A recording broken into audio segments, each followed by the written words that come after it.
राज्य में आदित्य नाम का एक शिकारी अपने पत्नी बिमला के साथ रहा करता था। आदित्य के विवाह को कई वर्ष हो चुके थे, मगर अभी भी वो संतान के सुख से वंचित था। एक दिन आदित्य शिकार के लिए घर से निकल ही रहा था कि तभी उसकी पत्नी बिमला उससे बोली,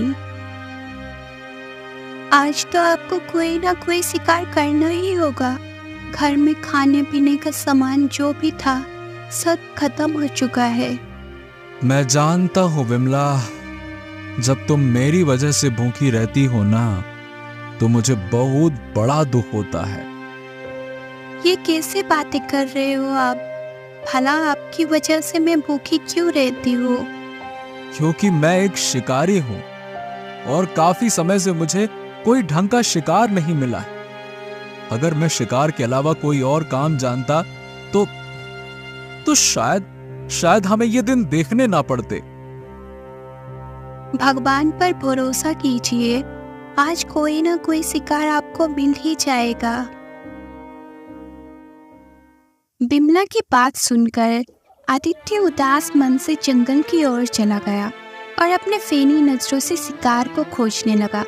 तभी उसकी नजर एक वृक्ष पर पड़ी। उसने देखा कि उस वृक्ष के ऊपर अपने घोंसले के ऊपर एक चील बैठी हुई थी और ठीक उसके पीछे एक सर्प उसे डसने के लिए तैयार बैठा था। अरे ये तो चील है, और ये जिस अंदाज से बैठी हुई है, इससे लगता है कि ये अपने अंडों की हिफाजत कर रही है। हा, ये सांप एकदम घात लगा के बढ़ रहा है। अगर सांप ने इसे डस लिया तो ये तो बेचारी बेमौत मारी जाएगी। रुक जाओ। इतना बोलकर आदित्य ने अपने तीर कमान में तीर चढ़ा दिया और उस सर्प के ऊपर वार कर दिया। कुछ ही देर में सर्प घायल होकर नीचे गिर गया और तड़प तड़प कर मर गया। अचानक वो चील आदित्य की ओर देखकर इंसानी आवाज में बोली, तुमने मेरी जान बचाई है, इसीलिए मैं तुमसे बहुत प्रसन्न हूँ। बोलो, मैं इसके बदले में तुम्हारी क्या मदद कर सकती हूँ? चील की जुबान से इंसानी आवाज सुनकर आदित्य पूरी तरह से डरता हुआ बोला, तुम तो एक चील हो, फिर तुम इंसानी इंसानी आवाज में कैसे बात कर सकती हो? मैं एक विचित्र चील हूँ, लेकिन तुम्हें मुझसे डरने की कोई आवश्यकता नहीं है। मैं तुम्हें कोई नुकसान नहीं पहुँचाऊंगी। तुमने तो मेरी जान बचाई है। बोलो, मैं तुम्हारी क्या मदद कर सकती हूँ? अब मैं मदद करने की कीमत नहीं लेता। तुम तो बहुत ही अच्छे इंसान मालूम पड़ते हो, फिर तुम शिकारी क्यों बने? क्योंकि मुझे शिकार करने के अलावा और कोई काम नहीं आता। और वैसे भी अच्छे इंसानों की भगवान परीक्षा अधिक लेते हैं। शादी के कई वर्षों बाद भी मेरी कोई संतान नहीं हुई। अगर मेरी कोई संतान होती तो मुझे शिकार करने की जरूरत नहीं पड़ती। मैं एक मायावी चील हूँ, मेरी बात ध्यान से सुनो। तुम मेरे घोंसले पर जो 2 अंडे देख रहे हो, ये कोई मामूली अंडे नहीं, बल्कि विचित्र जादुई अंडे हैं। तुम इन दोनों अंडों को अपने घर ले जाओ। एक अंडे से एक गरीब पुत्र जन्म लेगा जो सच्चाई का देवता होगा, और दूसरा अंडे से एक राजकुमार जन्म लेगा जो वीरों का वीर, बड़े दिलवाना होगा।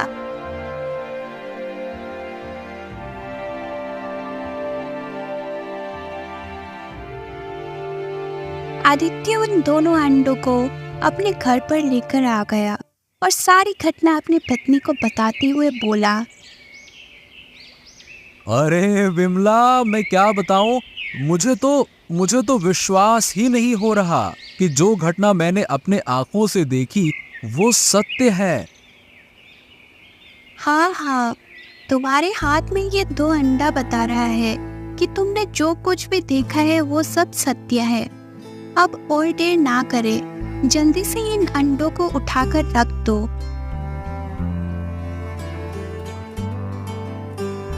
आदित्य ने जैसे ही वो अंडे रखे, अचानक अंडों का आकार बड़ा होने लग गया और दोनों अंडे फूट गए। अंडों के फूटते ही दो शिशुओं की किलकारियां आदित्य और बिमला के कानों में गूंजने लगी। इसका मतलब वो मायावी चील सही बोल रही थी। ये दोनों अंडे तो वाकई चमत्कारी निकले। इतना बोलकर बिमला ने अंडों से दोनों बच्चों को उठा लिया और आदित्य से बोली, ये दोनों बच्चे तो बहुत ही सुंदर है। हाँ बिमला, ये दोनों बड़े ही प्यारे बच्चे हैं। और ले ले ले ले ले ले ले देखो तो सही कितने प्यारे हैं। और हाँ, आज से ये हमारे ही पुत्र हैं। इनके जन्म से पहले ही इनकी भविष्यवाणी कर दी गई है, इसीलिए मैं इनका नामकरण अभी से करती हूँ। इनमें से एक राजकुमार होगा, मैं उसका नाम अशोक रखती हूँ, और दूसरा गरीब होगा लेकिन मन का धनी होगा, मैं उसका नाम बलराम रखती हूँ। बिमला की बात सुनकर आदित्य मुस्कुराने लगा। समय इसी तरह बीतता रहा और बिमला अपने दोनों पुत्रों के मुंह में इस कदर डूब गई कि वो ये भूल ही गई थी कि उसके दोनों पुत्र उसकी कोख से नहीं बल्कि अंडों से जन्मे हैं।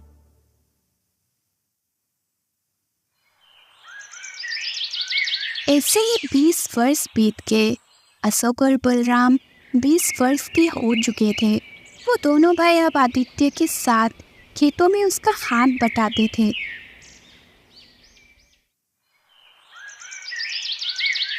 एक दिन वो दोनों अपने पिता के साथ खेत में बैठे हुए थे कि तभी एक व्यक्ति दौड़ता हुआ वहां आकर आदित्य से बोला,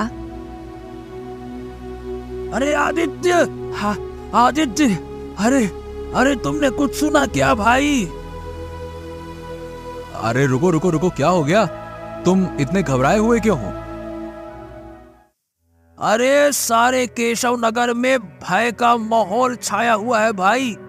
अरे जब से तांत्रिक ने महाराज विक्रम की पुत्री का अपहरण करने की धमकी दी है ना, अरे क्या बताऊं, अरे पूरे राज्य में सैनिक तैनात कर दिए गए हैं। अरे रे रे रे रे, ये राजा विक्रम भी ना, इसको तांत्रिका जादूगरनी से बिल्कुल नहीं उलझना चाहिए था। उसके बारे में तो सभी जानते हैं कि वो काली विद्या की रानी है। अरे चुप चुप चुप चुप, तुम्हें ऐसा नहीं कहना चाहिए आदित्य। अरे तुम जानते हो ये तंत्रिका ने कितने मासूम और निर्दोष लोगों का खून पिया है। हाँ बात तो सही है, लेकिन ये तुम भी अच्छी तरह से जानते हो कि तंत्रिका का मुकाबला बड़े से बड़ा साधु भी नहीं कर सका। तभी बलराम क्रोधित होते हुए अपने पिता आदित्य से बोला, पिताजी मुझे आज्ञा दीजिए, मैं उस तांत्रिक का सर्वनाश कर दूंगा। जब भी मैं किसी पर अत्याचार होते हुए देखता हूं तो मेरा खून खौल उठता है, और फिर तांत्रिक तो एक बहुत बड़ा अत्याचारी है। अरे देखो भाई, सीधी सी बात, तंत्रिका का अंत तो मैं भी कर सकता, परंतु अगर महाराज स्वयं चलकर मेरे पास आए और मुझसे मदद मांगे, अरे भाई तभी तो मैं उनकी सहायता करूंगा ना। क्यों भाई, क्या मुझे सपना आएगा क्या? बलराम और अशोक की बातें सुनकर वो व्यक्ति मुस्कुराते हुए बोला, मुझे तुम दोनों की कौशल पर कोई शक नहीं है। व्यक्ति की बात सुनकर दोनों भाई मुस्कुराने लगे। उधर राजा विक्रम चिंतित अवस्था में दरबार में अपनी पुत्री राजकुमारी चंद्रलेखा के साथ बैठे हुए थे कि तभी उसके बगल में खड़ा हुआ उसका मंत्री चरण सिंह उससे बोला, महाराज इस तरह चिंतित होने से कुछ नहीं होगा। ये सब छोड़िए और जल्दी से जल्दी कोई उपाय सोचिए जिससे तांत्रिका को गिरफ्तार किया जा सके। मंत्री जी, तुम्हारे कहने पर ही हमने तंत्रिका को इस राज्य से बाहर खदेड़ दिया। हमने सोचा था कि वो डर जाएगी, मगर ऐसा बिल्कुल नहीं हुआ। अरे उसने तो हमारी आंख के सामने हमारी पुत्री का अपहरण करने की धमकी दे दी है। महाराज, लगता है हमने तांत्रिका को राज्य से बाहर निकालने में जल्दबाजी कर दी। हमें सबसे पहले उसके मंसूबों के बारे में जानना चाहिए था कि आखिर वो ऐसी कौन सी काली विद्या की प्रक्रिया कर रही थी जिसके लिए उसने इतने निर्दोष और मासूमों की बलि दी। ठीक है, तुम बिल्कुल सही कहते हो मंत्री जी। पिताजी, अब तो सभी साधुओं ने भी मदद करने से इनकार कर दिया। कोई भी साधु तांत्रिका से मुकाबला नहीं कर सकता। तो क्या वास्तव में तांत्रिका मेरा अपहरण करके ले जाएगी? राजकुमारी चंद्रलेखा ने इतना कहा ही था कि तभी वहां पर एक स्त्री की भारी आवाज टकराई। तुम बिल्कुल सही कह रही हो चंद्रलेखा।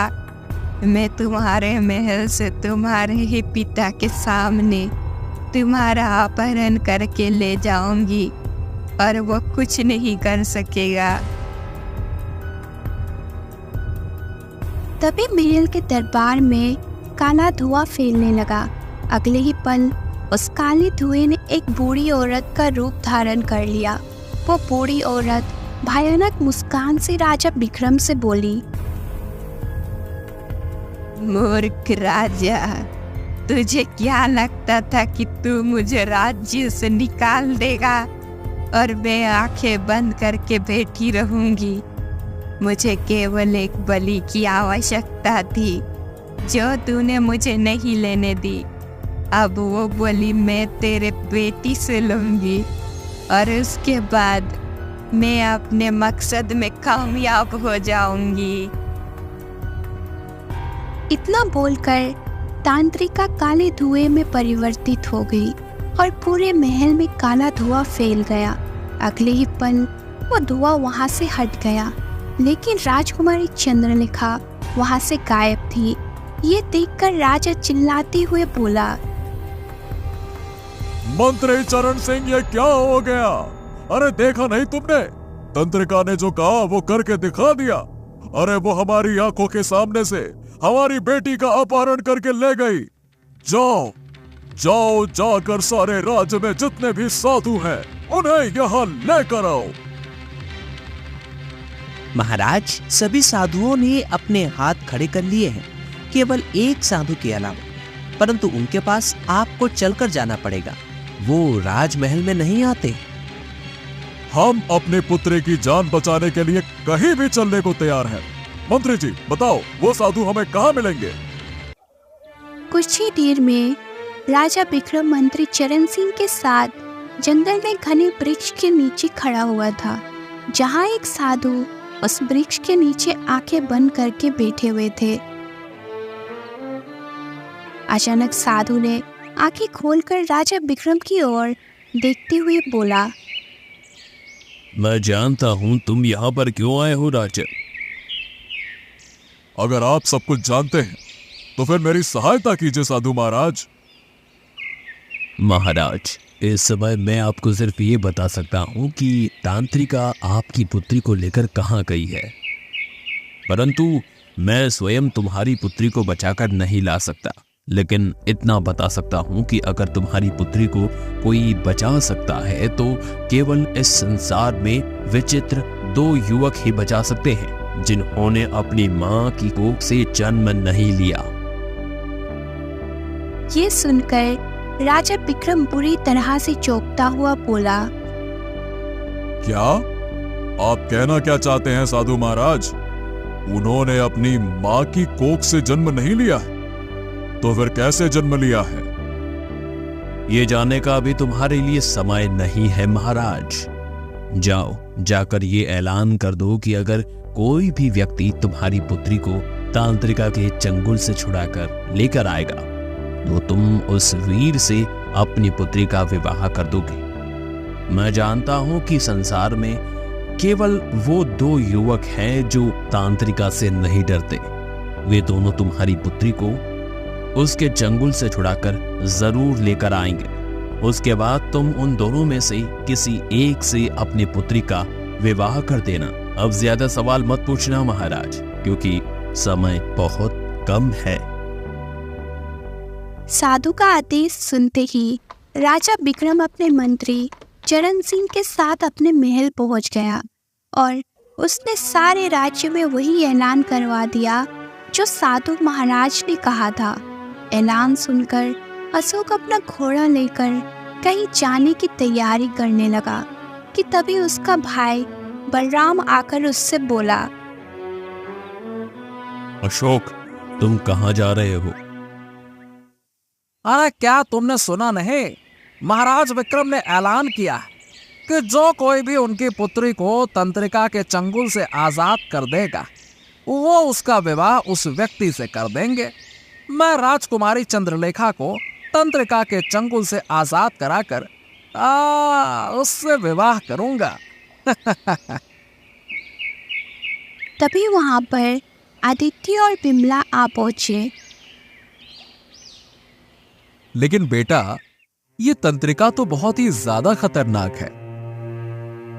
अब चाहे जितनी भी खतरनाक हो, मुझे उससे डर नहीं लगता। तुम अकेले नहीं जाओगे, मैं भी तुम्हारे साथ चलूंगा। देखो भाई, अगर तुम भी मेरे साथ चलोगे तो राजकुमारी चंद्रलेखा को बचाने में हम दोनों दावेदार हो जाएंगे। फिर तो राजकुमारी चंद्रलेखा को हम दोनों में से किसी एक को ही चुनना होगा। नहीं भाई, मुझे चंद्रलेखा से विवाह नहीं करना। मैं तो बस तुम्हारी मदद करने के लिए तुम्हारे साथ चलना चाहता हूं, और मुझे तांत्रिका को मारकर बहुत ही ज्यादा प्रसन्नता होगी, क्योंकि उसने बहुत से गरीब और निर्दोष लोगों की बेवजह जानें ली है।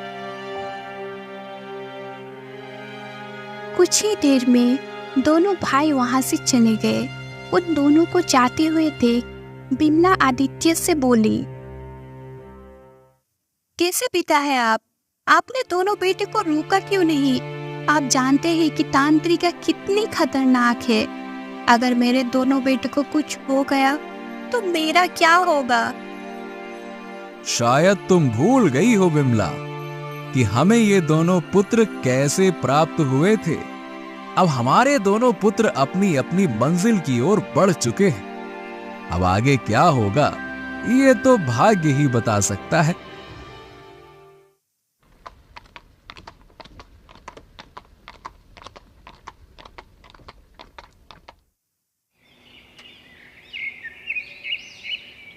अशोक, हम दोनों यहाँ पर आ तो गए हैं, पर हमें ये नहीं पता कि तांत्रिका हमें कहाँ मिलेगी।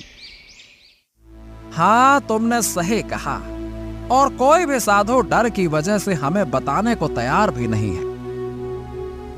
तभी वहां पर एक चील उड़ती हुई आ गई और उन दोनों की ओर देखकर बोली, मैं जानती हूँ कि वो तांत्रिका तुम्हें कहाँ मिलेगी। चील के मुंह से इंसानी भाषा सुनकर वो दोनों भाई आश्चर्यचकित रह गए। तुम तो चील हो। चील भला मनुष्य की आवाज में कैसे बात कर सकती है? मैं कोई साधारण चील नहीं, बल्कि एक विचित्र चील हूँ। कैसी विचित्र चील है? हम दोनों कुछ समझे नहीं। समझने और समझाने का समय अभी नहीं है। मैं केवल तुम दोनों को ये बताना चाहती हूँ कि तुम दोनों साधारण नहीं हो। अगर इस संसार में तांत्रिका का मुकाबला कोई कर सकता है तो वो केवल तुम दोनों हो। अगर तांत्रिका को तुम दोनों एक साथ मिलकर ही मार सकते हो। और वो कैसे? जब तुम तांत्रिका के काले महल के अंदर पहुंचोगे तब तुम्हें तांत्रिका की कोई भी बात नहीं सुननी है। तुम दोनों में से एक उसकी चोटी पकड़ लेना और दूसरा उसका चोटी में आग लगा देना। जैसे ही उसकी चोटी में आग लगेगी उसकी मृत्यु हो जाएगी, क्योंकि उसकी जान उसकी चोटी में है। उसके बाद राजकुमारी चंद्रलेखा को लेकर तुरंत महल चले जाना। अब तुम दोनों अपनी आंखें बंद कर लो। जब तुम अपनी आंखें खोलोगे तो स्वयं को तांत्रिका के महल में पाओगे।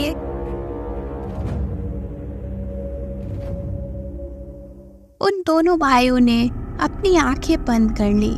कुछ क्षणों बाद जब उन्होंने अपनी आंखें खोली तो उन्होंने खुद को एक विचित्र महल के अंदर पाया।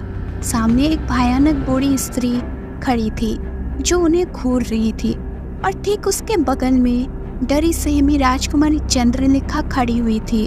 वो बूढ़ी स्त्री कोई और नहीं बल्कि तांत्रिका थी। वो गुस्से से उनकी ओर देखकर बोली, तुम दोनों कौन हो और यहाँ कैसे आ गए? जहाँ तक मैं जानती हूँ किसी इंसान में इतनी ताकत नहीं है कि वो मेरे महल के अंदर घुस सके। तांत्रिका की बात का उन दोनों भाइयों ने कोई जवाब नहीं दिया और अशोक तुरंत जाकर तांत्रिका का चोटी पकड़ ली। ऐसे करते ही तांत्रिका खुद को लाचार महसूस करने लगी। वो चीखती हुई बोली, ये नामुमकिन है। इस तरह की शक्ति पृथ्वी लोक के वासियों में नहीं होती। ऐसी शक्ति तो केवल पाताल लोक के वासियों में होती है। इसका मतलब मैंने बरसों पहले पाताल लोक की रानी को जीवित छोड़ने की गलती कर दी, जब मैंने उसे एक चील में परिवर्तित कर दिया था। तांत्रिका ने इतना कहा ही था कि तभी बलराम ने उसकी चोटी में आग लगा दी। कुछ ही देर में तांत्रिका जलकर राख हो गई। उसके राख होते ही अशोक ने राजकुमारी चंद्रलेखा की ओर देखकर कहा, डरने की कोई बात नहीं राजकुमारी, अब तुम सुरक्षित हो। राजकुमारी जल्दी चलिए, हमें आपको तुरंत महल में ले चलना है। चलिए। कुछ घंटों के बाद अशोक, बलराम और राजकुमारी चंद्रलेखा राजा विक्रम के महल में खड़े हुए थे। राजा विक्रम अपनी पुत्री की ओर देखकर चौंक पड़ा। महाराज, मैं आपकी पुत्री को तंत्रिका के चंगुल से आजाद करा के ले आया हूँ और तंत्रिका को भी मैंने समाप्त कर दिया। ये सुनकर राजा विक्रम बुरी तरह से चौंक पड़ा और अपने आप से बोला, क्या? लेकिन साधु महाराज ने तो कहा था कि मेरी पुत्री को तंत्रिका के चंगुल से केवल वही छुड़ा सकता है जिसने अपनी माँ के कोख से जन्म नहीं लिया हो। इसका मतलब ये दोनों भाई वही हैं। इतना बोलकर राजा विक्रम अशोक और बलराम की ओर देखकर बोला, मैं तुम दोनों के माता पिता से मिलना चाहता हूँ। मैं तुम्हारे माता पिता को सम्मान से अपने महल में बुलाना चाहता हूँ। कुछ ही देर में आदित्य और बिमला महल के दरबार में खड़े हुए थे। राजा विक्रम आदित्य की ओर देखकर बोला, मुझे साधु महाराज ने बताया था कि मेरी पुत्री को तंत्रिका के चंगुल से केवल वही दो युवक छुड़ा सकते हैं जिन्होंने अपनी माँ की कोख से जन्म नहीं लिया होगा। तुम्हारे दोनों पुत्र न केवल मेरी पुत्री को तंत्रिका के चंगुल से छुड़ाकर लाए, बल्कि उन्होंने तंत्रिका को भी समाप्त कर दिया। वाह! जिसे बड़े से बड़े साधु भी समाप्त नहीं कर पाए। चलो अब बताओ आखिरकार इसका रहस्य क्या है? राजा विक्रम ने इतना कहा ही था कि तभी वही चील उड़ती हुई महल में पहुंच गई और रंग बिरंगी किरणों के साथ एक सुंदर स्त्री में परिवर्तित हो गई। ये देखकर राजा विक्रम आश्चर्य में पड़ गया। सुंदर स्त्री राजा विक्रम की ओर देखकर बोली, राजा विक्रम, उस साधु महाराज ने सच कहा था। दरअसल ये दोनों मेरे पुत्र हैं। तुम्हारे पुत्र? अब मैं कुछ समझा नहीं। बरसों पहले तांत्रिका ने पाताल लोक पर शासन करने के लिए निर्दोष लोगों की बलि राक्षसों को भेंट चढ़ानी शुरू कर दी थी। जब मुझे इस बात का पता चला तब मैंने तांत्रिका को सबक सिखाने के लिए पृथ्वी लोक पर भेजने का निर्णय लिया, लेकिन मैंने उसे कमजोर समझ लिया। तांत्रिका ने मुझे चील के रूप में अपने जादू की शक्ति से परिवर्तित कर दिया, मगर वो नहीं जानती थी कि मैं उस समय गर्भवती थी। मैंने चील के रूप में 2 अंडे दिए और ये दोनों पुत्र उन्हीं अंडों से जन्मे हैं। अपनी काले जादू की शक्ति के बल पर तांत्रिका इतनी ताकतवर हो गई थी कि पृथ्वी लोक का कोई भी मनुष्य उसे समाप्त नहीं कर सकता था।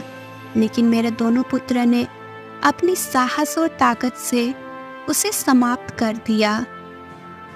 तभी वहां पर वही साधु जो वृक्ष के नीचे बैठा था रंग बिरंगी किरणों के साथ प्रकट होकर राजा विक्रम से बोला, महाराज, ये स्त्री सही कह रही है।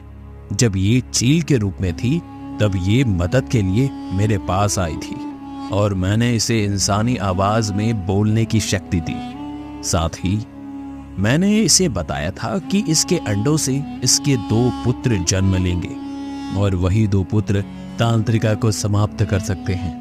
उसे अपने पुत्रों को किसी ऐसे मनुष्य को सौंपना होगा जिनके दिल में दया की भावना हो।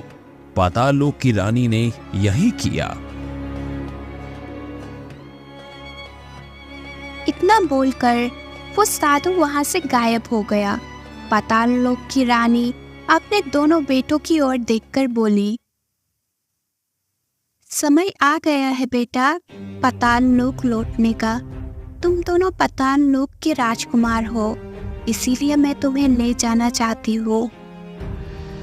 नहीं, मेरे माता पिता इसी पृथ्वी लोक के हैं और मैं यहाँ से कहीं नहीं जाऊंगा। आपने भले ही मुझे जन्म दिया है माँ, लेकिन मेरी परवरिश पृथ्वी लोक में रहने वाले इंसानों ने की है, इसलिए मैं भी नहीं जाऊंगा।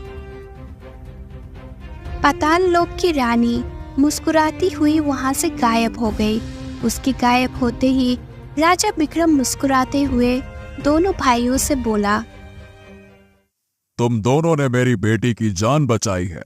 बताओ, तुम दोनों में से कौन मेरी बेटी के साथ विवाह करना चाहता है? मैं आपकी पुत्री के साथ विवाह करना चाहता हूं महाराज। और महाराज, मैं अपने माता पिता के साथ रहकर मेहनत करके अपना जीवन जीना चाहता हूं। बलराम की बात सुनकर राजा विक्रम मुस्कुराने लगा।